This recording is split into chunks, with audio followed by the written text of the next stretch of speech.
Hi, I'm Jonquilyn Hill, Executive Producer of Spotlight Network. This week on the show, we'll be taking a look at how we here at Howard University welcome the class of 2015 into our Bison family. But first, let's take a look at some of the work we've done in the past.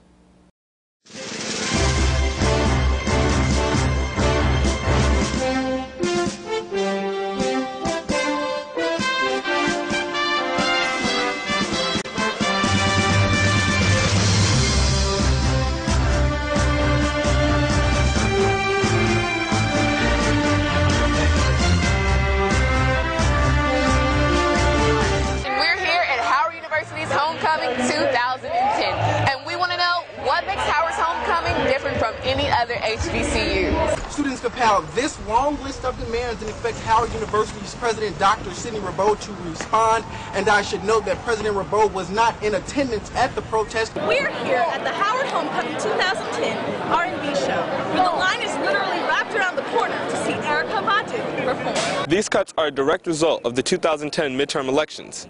Republicans in the House see this as their first opportunity to make good on one of their signature campaign promises. The panel discussion will feature panelists such as Keke Palmer, Tracy Toms, Lance Gross, and even director Kim Coleman. More than 1.5 million people are expected to attend the festival this year. Organizers have partnered with the American Red Cross to give proceeds to Japan. Reporting from the Tidal Basin. Reporting from Crampton Auditorium. From the Bird Gymnasium. Reporting from Capitol Hill. For Spotlight Network. Spotlight Network. Reporting for Spotlight Network. Spotlight? Spotlight Network, yep. It's an on-campus student run. It just happens to be called Spotlight? What's going on? I'm Kay Briggs coming to you from Drew Hall at Howard University, where this week is their freshman week, and they're welcoming the class of 2015.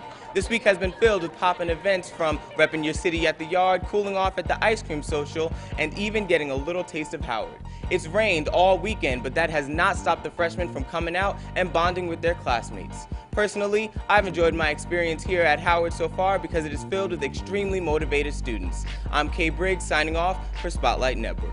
Rumors of cutting the radio, television, and film department at Howard University has students in an uproar. I was really upset. I was going to transfer to another school. So they could understand how angry and upset I was. They refused to sit back and watch the School of Communications crumble before their eyes. I signed the petition and I forwarded it, and I even had a lengthy comment similar to what I'm giving now on my disgust with the notion that they could get rid of such a successful program.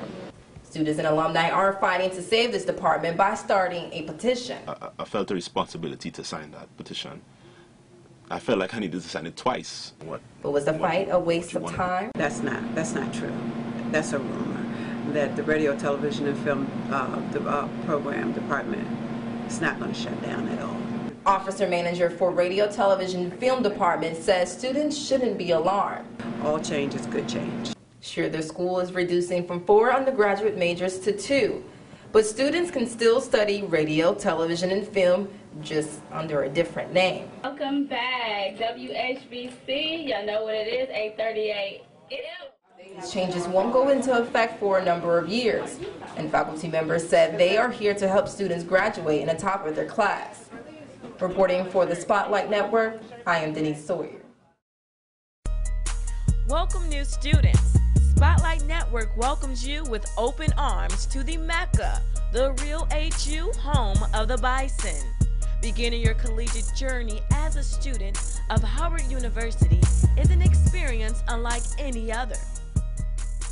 I sat down with undergraduate trustee Erin Rigsby to discuss how to get involved on campus, as well as her position and all that it entails.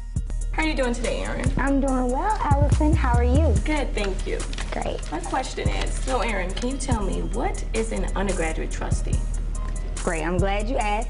So the role of undergraduate trustee is to set the overall policies for the university, but in the best interest of the university from the student perspective. So this means that the undergraduate trustee brings into the boardroom the feelings of everyday students who might not have the opportunity to interact with different board members to make sure we still have a voice where the decisions about the university are truly made. What are your plans for this upcoming school year with the Study Abroad Endowment and the Adopted Classroom Initiative? Well, I'm glad you asked. One of the problems that students highlighted ever since the moment we started campaigning was facilities on campus. So the Adopted Classroom Initiative is just where we'll solicit alumni support and send alumni sponsorship packets so that they can know exactly where their money will go and what buildings they will be helping, so students can see progress while they're still at the university. And the Study Abroad Endowment is something that I'm particularly excited about because the president of the university, President Sidney Rabeau, has decided that he wants Howard to claim its throne as the Mecca of the African diaspora. And there's no way we can do that if we don't have a strong center in Africa. So the Study Abroad Endowment is an endowment set up specifically to allocate funds to students who wish to study abroad in Africa. Let's talk about student involvement. I'm aware you're very active on campus. You're a campus pal. You're a lovely lady of Alpha Kappa Alpha Sorority Incorporated. You were the president of College Arts and Sciences, and have a positive image on campus. You actually just said it, to hit the ground running. A lot of times students come into the university and they're like, I'm a freshman, I just want to experience freshman life, I want to get used to Howard, and they don't take full advantage of everything the university has to offer. Now, maybe jumping in so deep as to say you want to be president of your class may be something that's too steep for most students. But even if it just means volunteering for your individual school or council, or going to a few meetings for different organizations that you're thinking about joining, but don't just sit back and waste a whole year. Well, you have it, freshmen. You have heard it all from your 2011-2012 undergraduate trustee, Aaron Rigsby. Please stay tuned to Spotlight Network on Channel 4, where we dare to be different, dare to be bold, and step into the Spotlight Network. Here at Spotlight, we're building upon a legacy.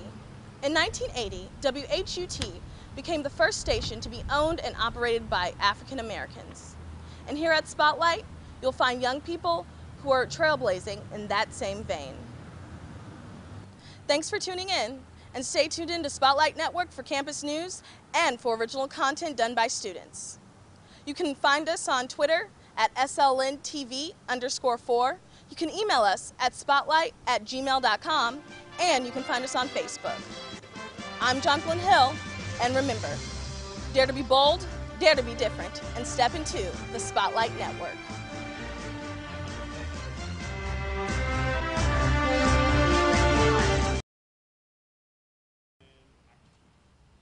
Three, two, one. Thanks for tuning into Spotlight Network, and stay tuned for campus news and to see original content produced by students. You can email us at spotlightnetwork@gmail.com. You can follow us on Twitter at SLNTV_4, and you can find us on Facebook.